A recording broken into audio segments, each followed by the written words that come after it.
the Soho Lift Spotlights.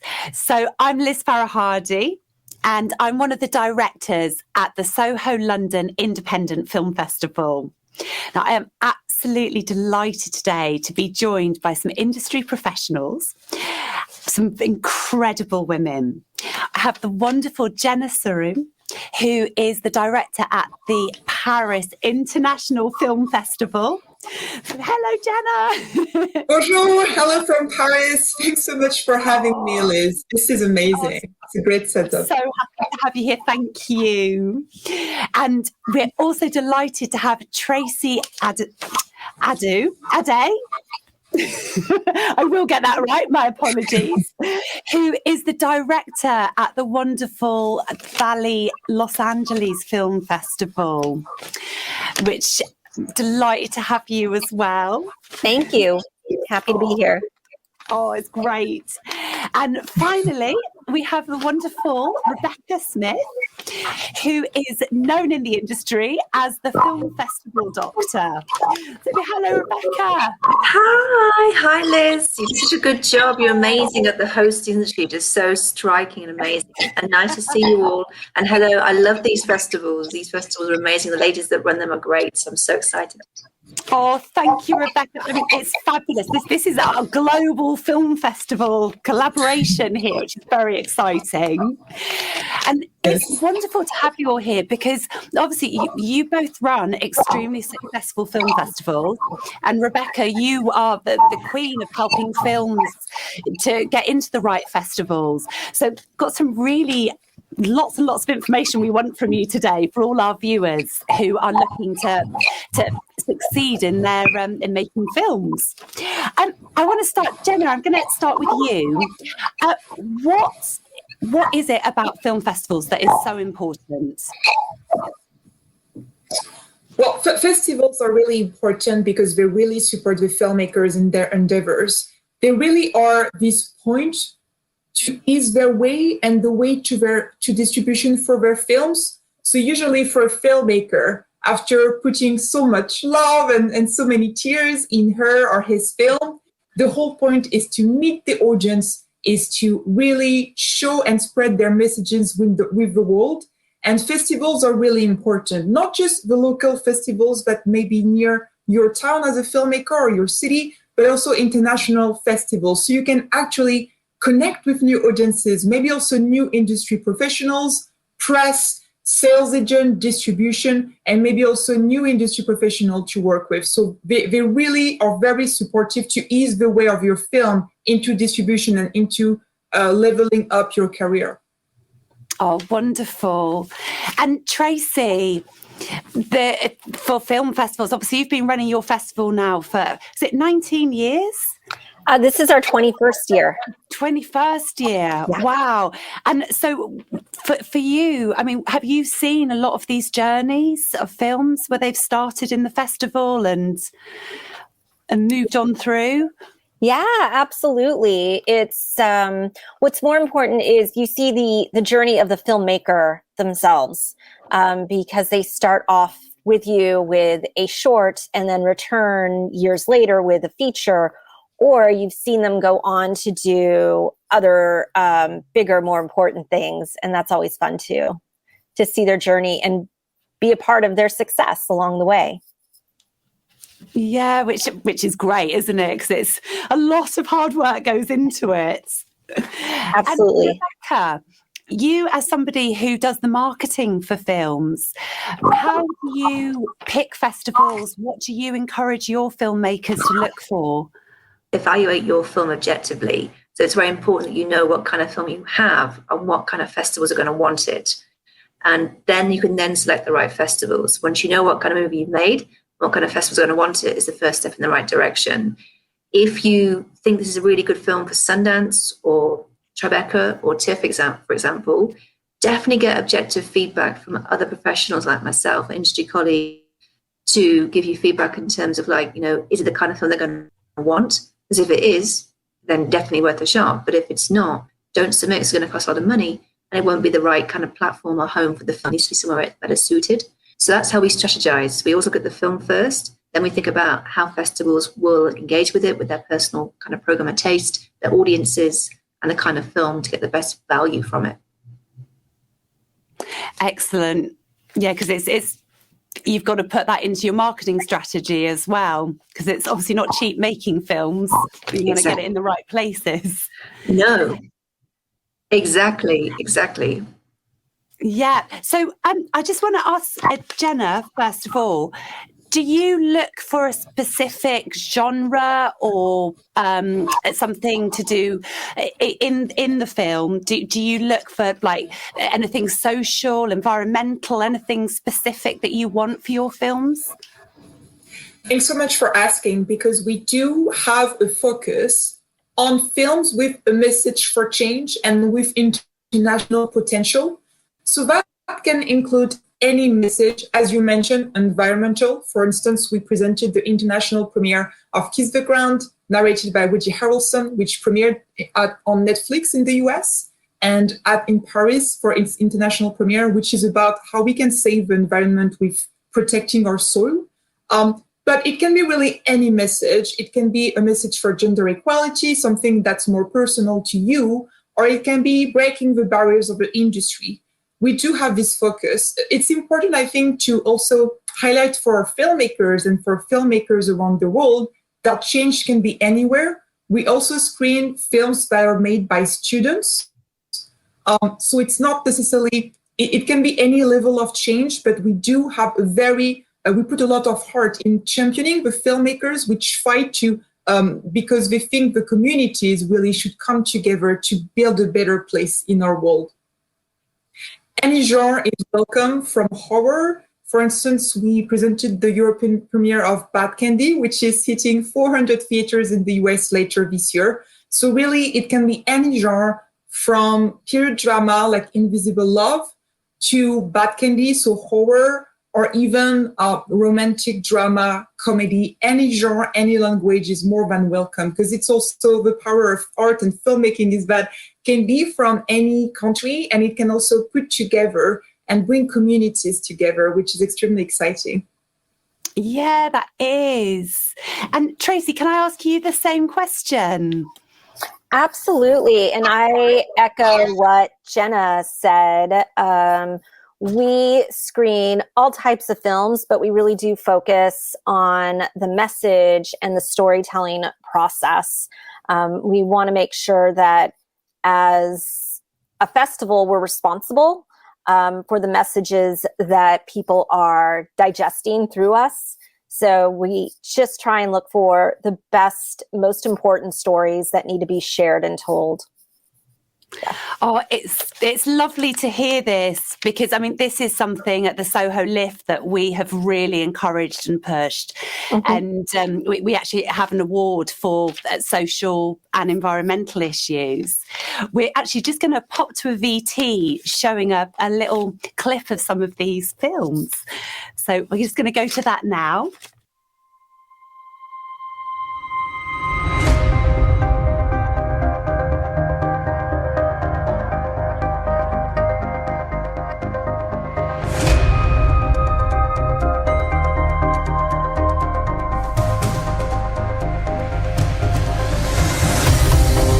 I'm not on any side.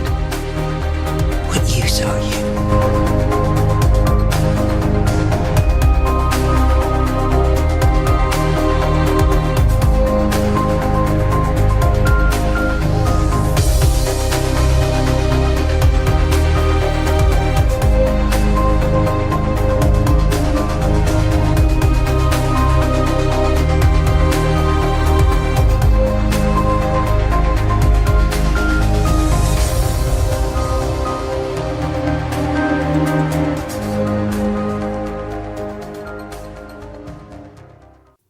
So that was some of the films from last year. So for anyone that is interested in entering, just go to our website, and Film Freeway as well, of course. We've had a few people that have asked, at what point should we send a film? For example, if someone hasn't quite finished it yet, but they want to try and get in before entry's closed, is it a waste of money? to try and send it in then, or do you look at the films and see potential? Absolutely. As long as the filmmaker, mentions it in either their cover letter or sends an email to us independently and just says, we're working on A, B, or C. I think everyone that watches the films can overlook whatever flaws are in the work in progress so that we can see the potential for the screening at the end of the year. So it's definitely not a waste. You should submit it if you think your film is going to be ready in time for the screening. Excellent. Yes. And Jenna, could I ask you the same question? Yes, absolutely. I really echo also with what Tracy just said, because as long as I would probably recommend, if possible, that the edit is locked. But as long as you mention in your submission, maybe also with a mention at the beginning of the film, if you can add a mention, or if you can just make sure it's written in the cover letter or somewhere in the submission, it's pretty common that we receive the film as it's still work in progress. Especially sound design is maybe not complete, or color grading, or sometimes both.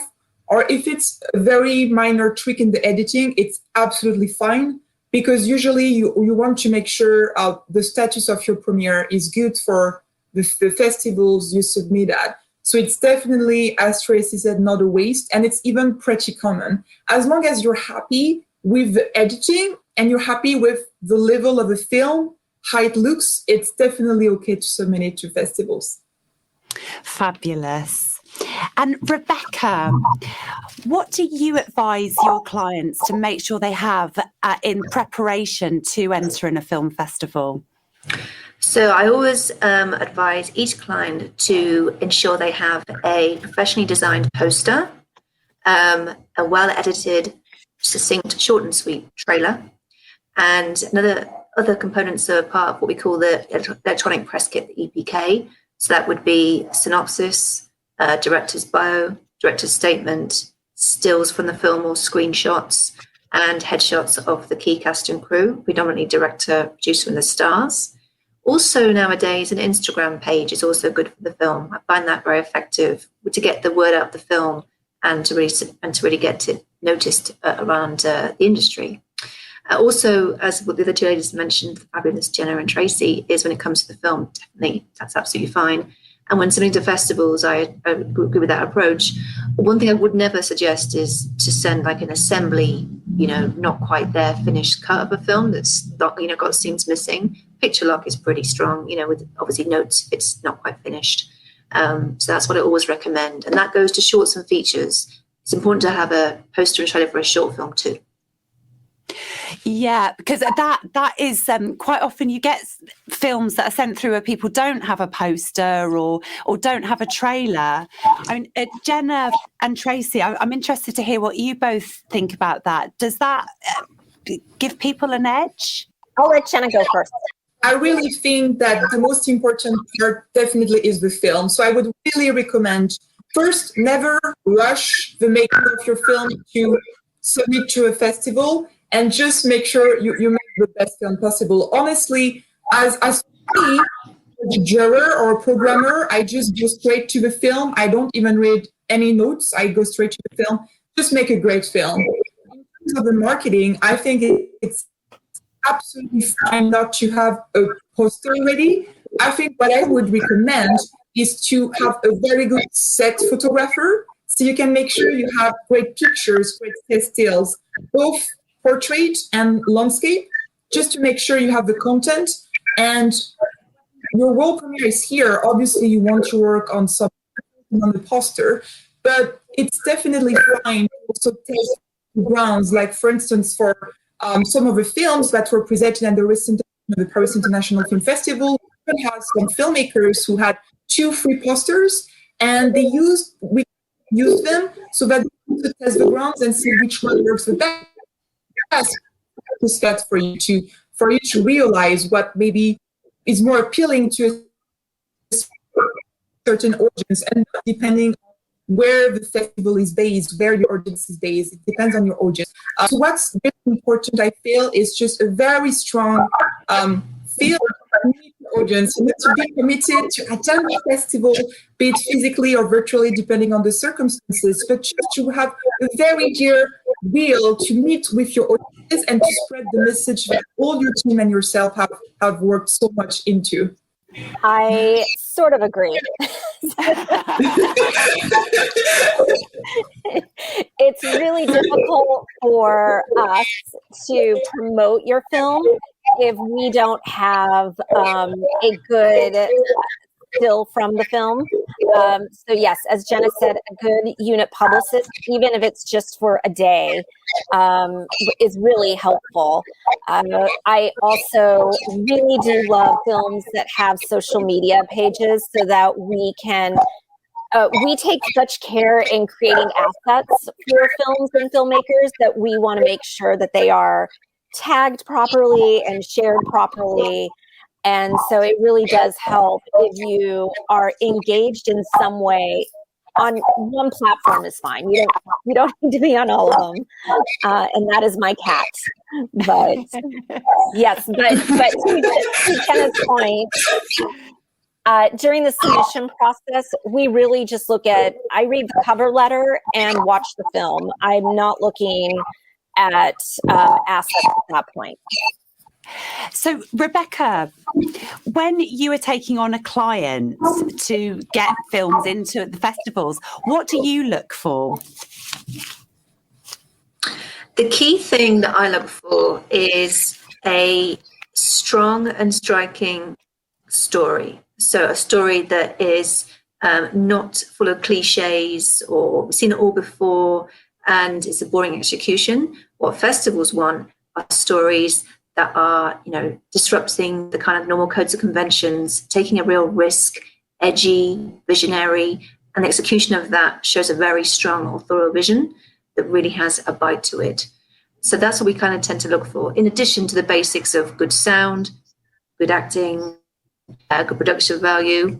Budget's not an issue. It doesn't have to be made for thousands and thousands, whatever. It can be whatever money it's made for, as long as the story is strong, execution is strong, and it presents something to festivals that will really make them think, wow, this is very interesting and not done this before, and it's showing us a new voice. Right, so we're actually going to have a little look at one of the films that you're representing at the moment, which is I Am an Electric Lampshade.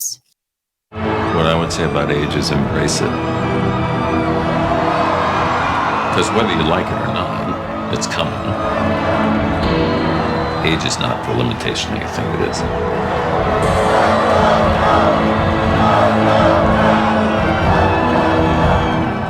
And I want to say thank you.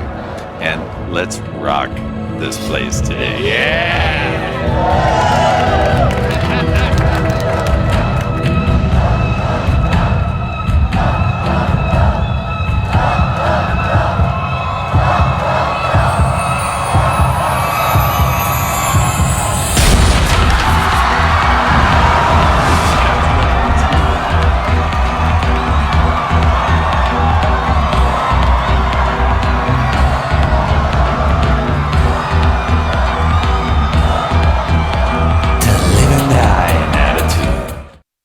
So that looks fabulous. Can you tell me, what was it that made you pick that film? So that is a hybrid documentary feature. So it starts off as a documentary about this man called Doug, who is a very boring chartered accountant and doing a very corporate job and looks very corporate. But he has this dream to become a rock star and put all his life savings and all of his life on the line and his marriage on the line to become a rock star. So then it changes from the documentary format to the to narrative fiction. And my God, it becomes weirder and weirder and weirder. But it's really well controlled. It's not overly ambitious and doesn't pull it off. It's really good. It's acquired taste, but it has a lot of potential festivals. And it premiered at CineQuest recently. And also Doc Edge is coming up shortly and Barnes Film Festival, because it has a very striking and edgy directorial vision. And it's very clever because it takes you on this journey that just goes left field. You think it might go this way, but then it starts off thought would be the kind of film that you could see where it's going, but it just takes a random U-turn that's in control of it, and it's really, really fun. And it's just so strange. He ends up being with these, mad people who are in this gay community that like his song, and he becomes to wonder what kind of person he is. So it has a lot of themes there that festivals like, because it's just so odd. Oh, that sounds really interesting. So this actually leads me to my next question. I'm going to go to Tracy first of all. How important is it to you to have different categories of films? Well, let's see. We are a general international festival, so we accept all genres and all categories. We do like to have a diverse and sort of robust kind of programming to make sure that we're keeping our audience and potential audience entertained. So I hope that answers your question, but we typically screen, we screen a lot of different types of films and genres. And how many genres do you know? How many you do? Oh my gosh. Well, there's just no way. How niche do you go? We do go a little niche. So in respect to the festival, we screen all types of films, but we do have specific programming for films that were made in the Valley, as well as films made by women. But it's not limited to just films made in the Valley or films by women. Yeah. It's important. We need to be encouraged and supported. Sure. Yeah. Absolutely. And Jenna, how about with the Paris International Film Festival? So in terms of categories, we have a really exciting category, which is called Breaking the Rules, which is for the films which break the rules of format. And not only shot during the pandemic, it can be things that are really different. There is one I love to mention, which is called Influenceuses, and it's all filmed in the story format, so literally like on your phone. And what's really exciting with this film is that because of its format, it wasn't accepted to many festivals, but we obviously loved it. It's an amazing film addressing the dangers of social media, especially for the youth. And shortly after we recorded the Q&A with the director, Sandy Lobry, the lead actress in the film was actually awarded a César, which is the equivalent in France of the Academy Award. So it's the perfect time probably not to mention that. So that's really exciting because we think it's really important to also champion the cinema and television of the future. We also have a category for TV series. So for the recent edition of the festival, Alice in Paris was awarded Best TV Series at the festival, and it was recently picked up by Hulu. And also in most of the main categories, we have a category that is called For Change. So for instance, Best Short Film for Change, which was awarded to Ruby Red, directed by Philippe Audidor. It's a very important short film addressing gender bias. Jenna, that sounds really, really interesting. And we're actually going to go to the trailer of the Paris International Film Festival to have a little look at some of the films that you have played there. This is Paris, the capital of gastronomy. With 115 top-rated restaurants, 1 million baguettes devoured each day.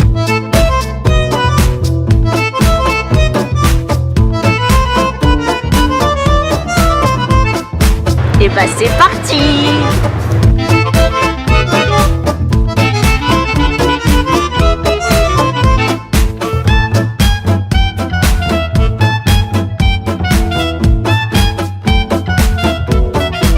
So, what's this?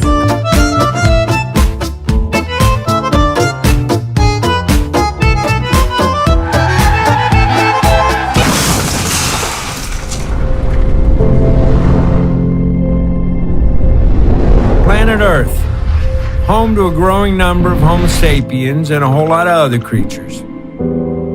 It's a great place to live. But when it comes to the future of our small planet, the truth is, I've given up. And the odds are, so have you.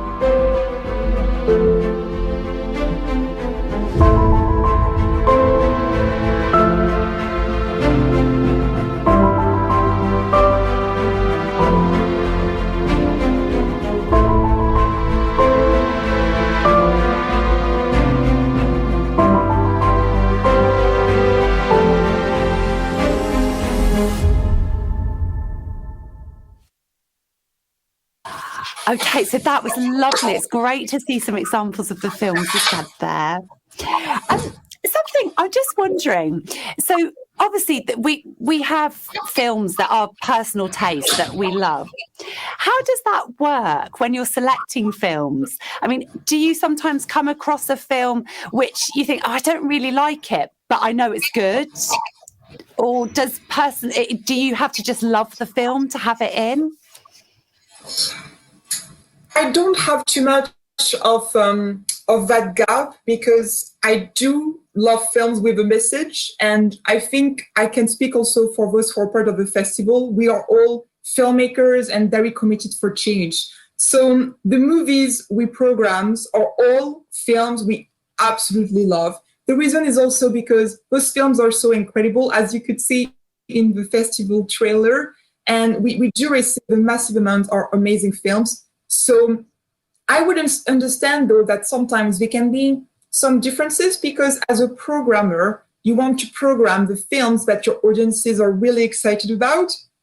And at the same time, usually as we are also all potential audience members, it's easy to get caught up by such a great story. So I understand where that can be coming from understanding which categories or which type of films you may want to program, but as for us, we love all the films we program. They're just amazing films. Oh, great. And Tracy, can I ask you that one as well? Absolutely. Yeah, I agree with Jenna. You definitely need to love what you're programming because you're going to be with these films and these filmmakers for months after you program them. But at the same time, we do need to separate our personal taste from what we end up programming. So when we are programming, in addition to looking for great, unique, original stories, we are also trying to, when we're looking at a film, we're trying to determine if we feel our audience will respond to it, because we don't want to rely on. Obviously, it's wonderful to have the filmmaker there to support and to promote, but we don't want to rely on the filmmaker to do that job. We want to be able to partner with them, and we want to be able to rally our own audience and our own community to get into the theater as well. Yeah. Brilliant. Oh, no, that's great. So that actually brings me to my next question, which I'm going to ask you, Rebekah. So the film has gone through the festival run. It's done brilliantly. What's next for the film? Are you involved in that bit, or what happens? Yeah, that would be distribution. So in terms of a feature film, when it's almost the end of its run or it's having a good run and now the filmmaker wants to get it sold, the next step would be to find the right sales agent. And my team can help with that. So I have a colleague who I work with called Billy, and Billy helps our clients find the right sales agent for their film. So he'll look at it and review and see if it could maybe potentially get one, and then they'll take it on to find one or offer advice as to how to find the best distribution platform for it. It won't be the easiest sell for a sales agent. And the same with a short film. It's a bit of a different market, obviously, with shorts, but there is a small market of sales and distribution. So if the filmmaker is very keen to get distribution, then we can certainly help. So 2 films that we had at Soho Live. The Gush and the Word will be screening online in a few months' time on a platform called Omeletto, which specialises in films that have stars, and obviously that one does. James Michael Tyler from Friends and Paul Dooley. And the other one, The Cunning Man, that we had at Soho Live, that has now launched on Short of the Week, which is a fantastic platform for like an online premiere and Vimeo staff picks. So they're having great lives in a smaller market. We always advise with a feature to, shop around and find the best agent, because there's quite a lot of sales agents. Don't always go to the first one you see because it might not be the right fit. to see what the response is, how they market the film, how they sell it at markets, what they go to like Berlin and Cannes, what will they actually do to get behind it and champion it. Now, I think platforms are changing. I know that Netflix have taken on, say, more independent films than they used to since the pandemic, which is a good sign of independent film, to get distribution on the platform that you need it on to get, help for your next film and to get more sales revenue. So I think there is going to be definite change. With shorts, there's been more platforms. But it's take a while to build up because for short films, you've got to have that brand to really help the filmmaker as a stepping stone for their career, and that it's been on this platform, made some money. So yes, I think it will. There's going to be certainly a change next year. There'll be definitely a difference in distribution in terms of more content being required for distribution platforms. Yeah. Oh, that's great. So Tracy, I'm just interested to know have you had any films, and Jenna, same question to you as well, but ask Tracy first. Are you ever involved with helping films get distribution after the festival run or during it? Oh, absolutely. That is one of our promises to our filmmakers, is that we are going to be handholding them throughout the whole, like when you're part of VFF, you're part of a family. And so we want to make sure that you are successful because it only makes us look better. So we do reach out to our stable of distributors, I guess. But as I was telling Jenna, I guess just last weekend, it's like, the pandemic has changed that because a lot of companies are no longer in business. A lot of our contacts that were at distribution companies are no longer at those companies. So we're like starting over this year, trying to reach out to, trying to rebuild those lists. But yes, we do include a mini market during the festival. Right. For our feature filmmakers. And then we do pitch all of our feature films to distributors. Brilliant. Oh, that's good to know. And Jenna, same question. Yes, thank you. I'm so glad you asked the question, because right now at the Paris International Film Festival, we are only just announcing our partnership with Voul. We're actually the first film festival to partner with Voul. They also just announced with Comment. And what's really exciting is that for filmmakers that have been selected at the festival, it gives them a marketplace in the Paris International Film Festival where they can receive offers from buyers from all over the world.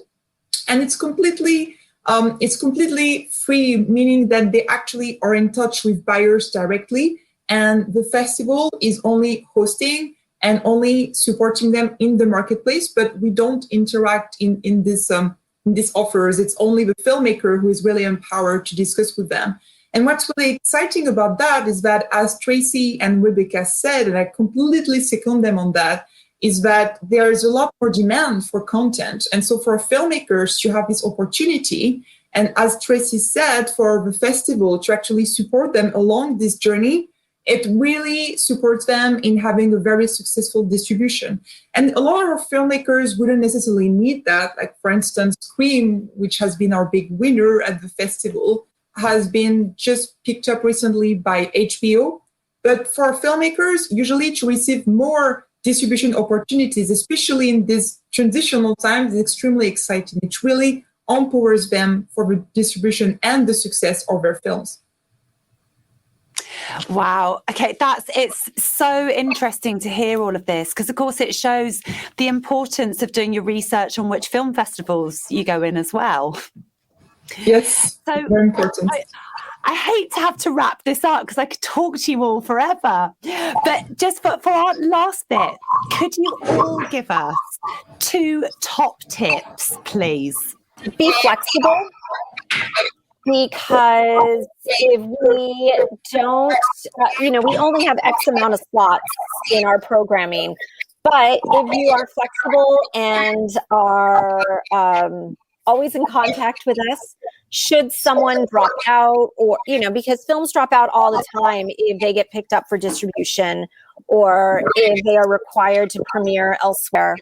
And we might have an extra slot open up. So just always checking in. with the film festival, and be nice. Just be nice. Yes, that's better. Yeah. Oh, fabulous.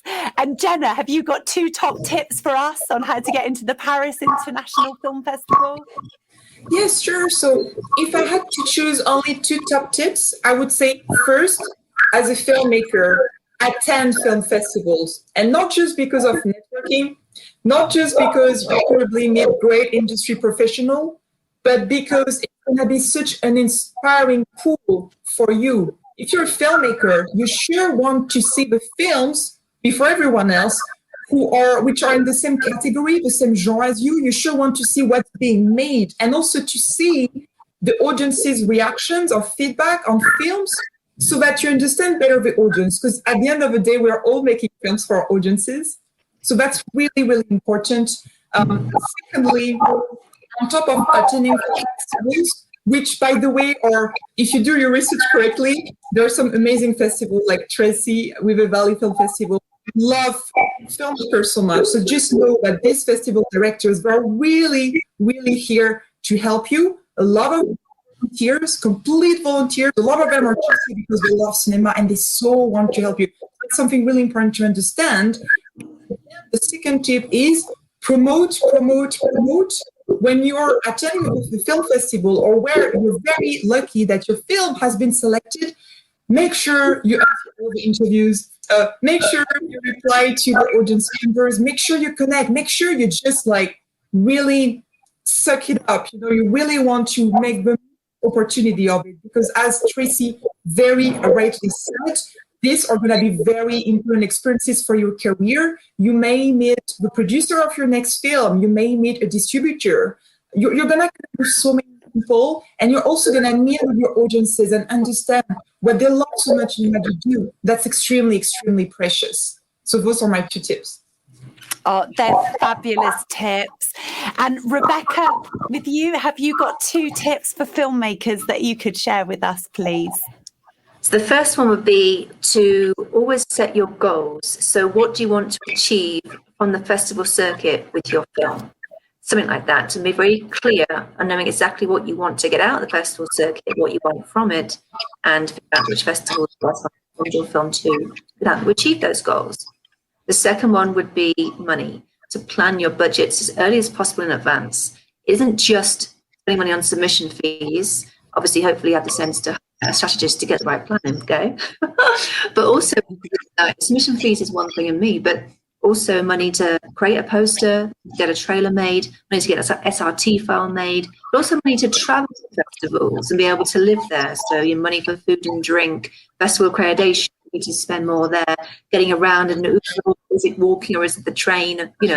All these things will cost money. So it's important to really plan how far you can travel and where you want to travel with the film besides your own home territory. Oh, that's so wonderful. Thank you, all of you, so much. I hope everyone watching this has been taking notes, because this is really, really useful stuff. And thank you so much for taking the time to come and talk to us today as well. I'm really grateful. It was really fun. Thank you. Thank you for having me. Make sure you go on our website. You'll be able to see how you can submit your film and find out everything that's happening. You can catch up on all the rest of our in the hub. But we just want to say thank you very, very much for watching. Have a wonderful rest of your day.